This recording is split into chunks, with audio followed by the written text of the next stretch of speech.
Hello, it's Kim here with Fairily Fiber Fun. Welcome to How to Make Rolags for Absolute Beginners.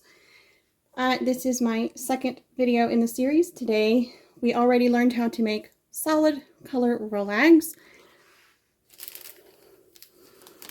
Just adding a little bit of sparkle and bamboo. And now today we're going to learn how to make striped Rolags. And again, we're using sparkle and bamboo.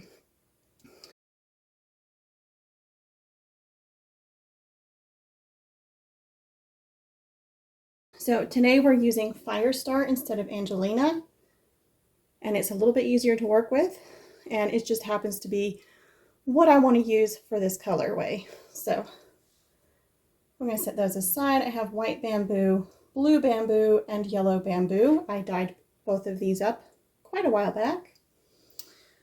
And we're going to take a braid of fiber that was already dyed, and we're going to separate it into its colors, and then we're going to put those colors on the blending board. So first, we need to break our braid. Now I do have a little bit of overlap in my colors, and that's okay, because there's going to be overlap in my stripes.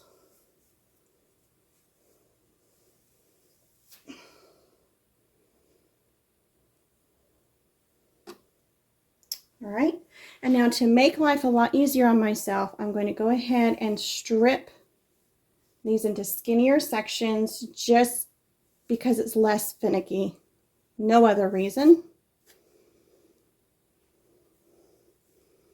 And if you wanted it smaller, you could break it down even more. It's just fine. Now I'm going to set all these aside, figure out where I want to put each thing.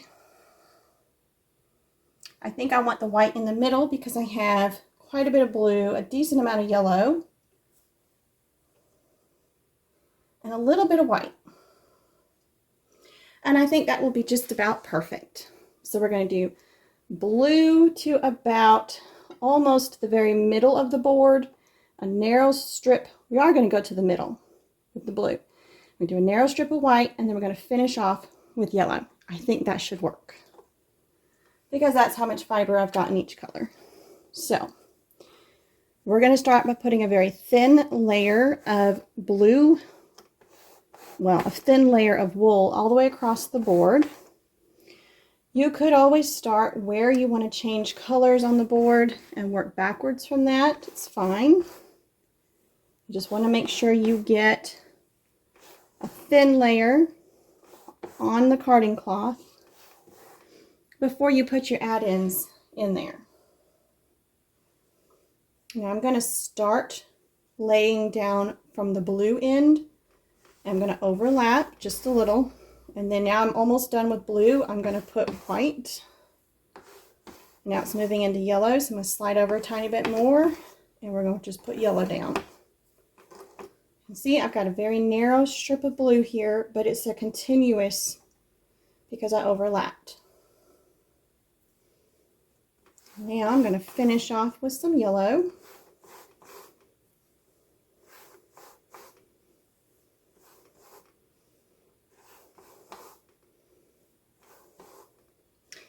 You're just being real gentle in how you're pressing your fibers gently, the ends of your fibers gently into the carding cloth, and you're just drafting and moving your hand down so that the hand that's actually pressing down is controlling how thick you're laying the wool down on your board. Now I've got a whole layer down. I'm going to put in some sparkles. We're going to do the undyed Firestar. I'm going to do it all over all the colors, as thin as I can get this stuff. We don't need too much. The more gently you press down on the ends of the fiber, the less fiber you're going to put into the board. Burnish that, and the tines on your burnishing brush and the tines on your carding cloth need to face the same way when they're like this. So they're all bent that way.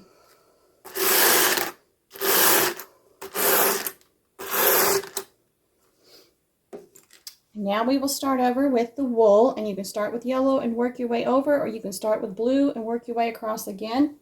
You can start in the middle with the white. It does not matter.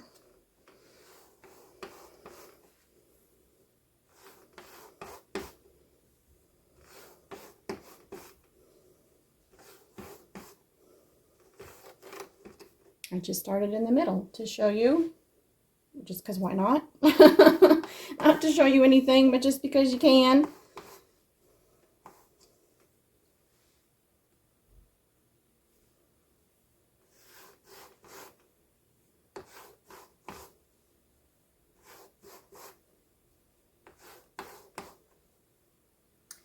And then I'm going to finish this board off with some blue.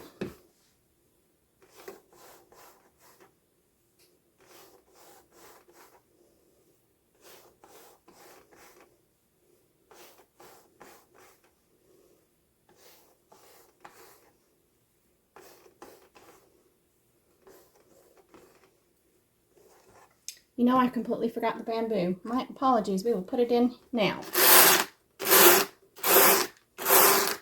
You can put your add-ins whenever you decide to put them in. This is just how I do it. So we've got undyed bamboo. We'll stick it in the middle. We've got some light blue. I've got some dark blue too, but I really like how this light blue sort of alters the color of the blue wool just a little bit.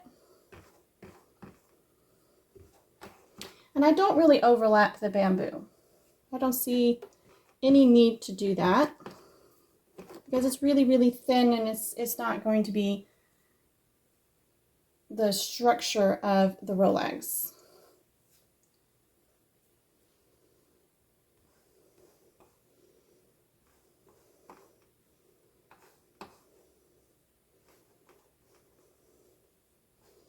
You could always use, I think I've got kind of a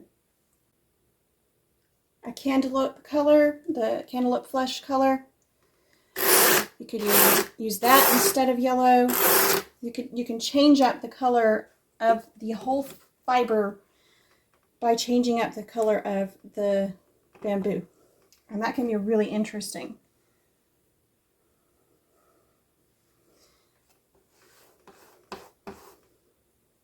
I'm going with the center again because I want to make sure that it's not going to be too thick here in the middle. Making sure to go a little wider than I want the whole stripe to be because I'm going to overlap it. I've got one more bundle of the white so I can fill in a low spot if I need to. Since I'm right here, I'm just going to go ahead and get the yellow. I just overlapped it a little bit.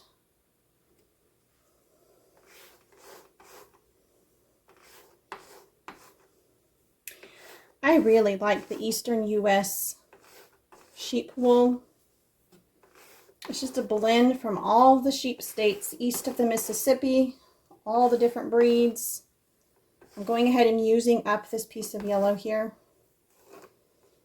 I have plenty more if I have low spots. There's a little that got contaminated with another fiber there.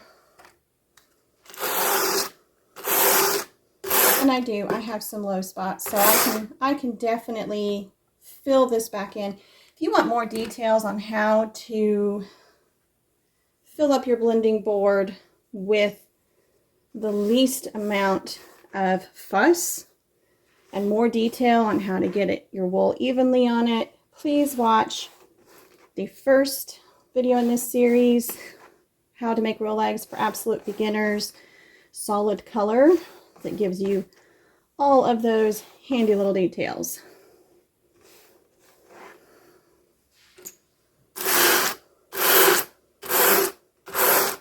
Now this time I'm going to remember to do both the sparkle and the bamboo, since one time I did sparkle and one time I just did bamboo.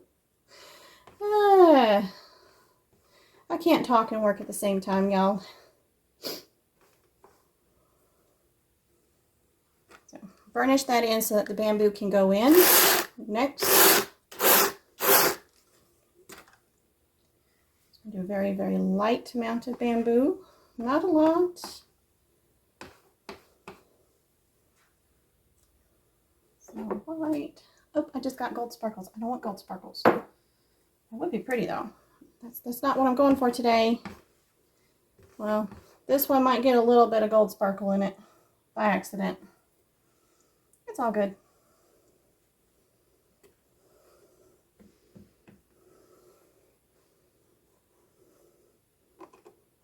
Don't want it clumping up.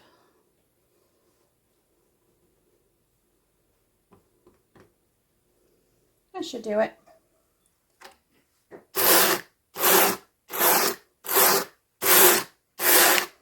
That's my last add-in layer. Now I am going to fill in the areas that I feel are in need of it. I'm probably going to steal a little bit from a thicker spot. And that was all of my blue. The key here is to make sure your stripes overlap enough so that your Rolags don't fall apart when it is time to take them off the blending board.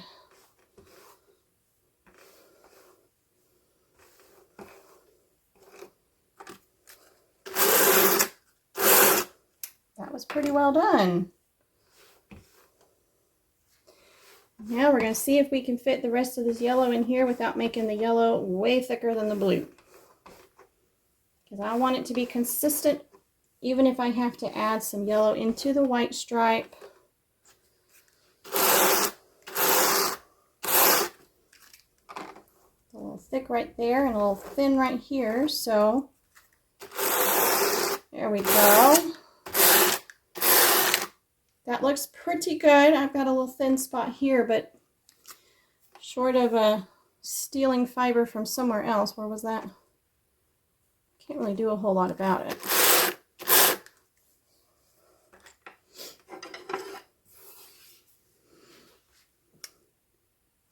So then to take this off, we're going to take our dowels that are super smooth, put one underneath the ends and one on top.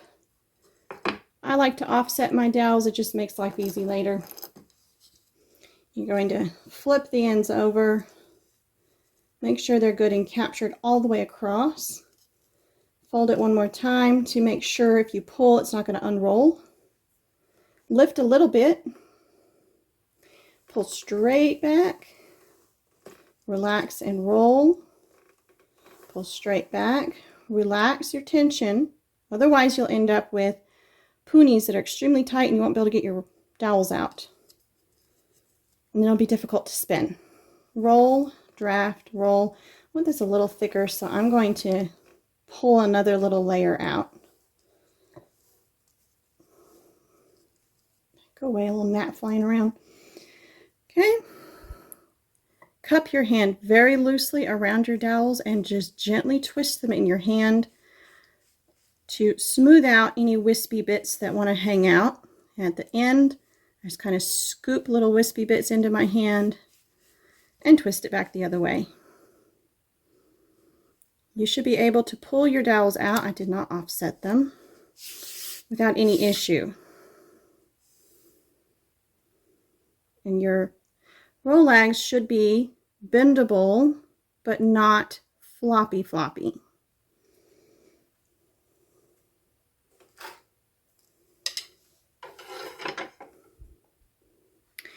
A few months ago, I was making Rolags and I messed them up and I ended up with a thin spot that's wanting to come apart. That's what happens when you don't overlap your colors the way you should.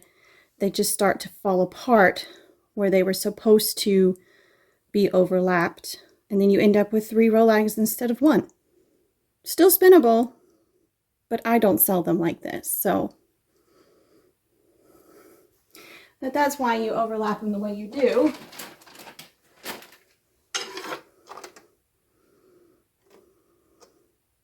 That's why I overlap them the way I do.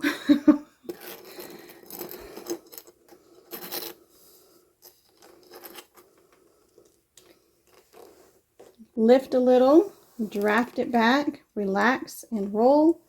And this one is a little on the thick side. So I've got a very fat Rolag. It's fatter than I wanted.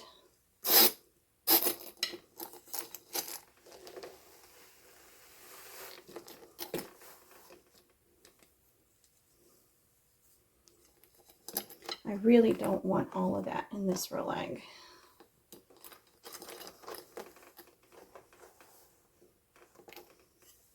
Because I want some in the next one. And see, this is me messing up right here on camera. You are staying up here with that. Goodness gracious, stay.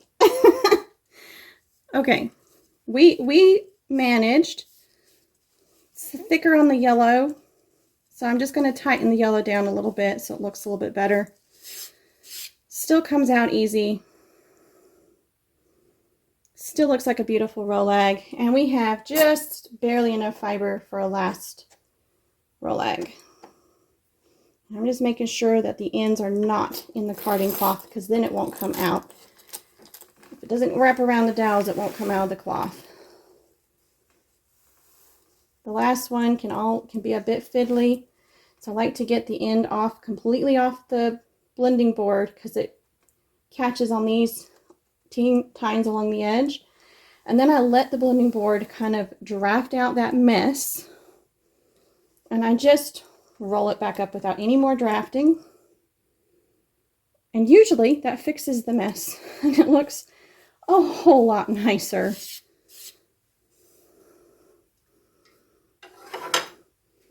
So there we have 4 gorgeous striped Rolags.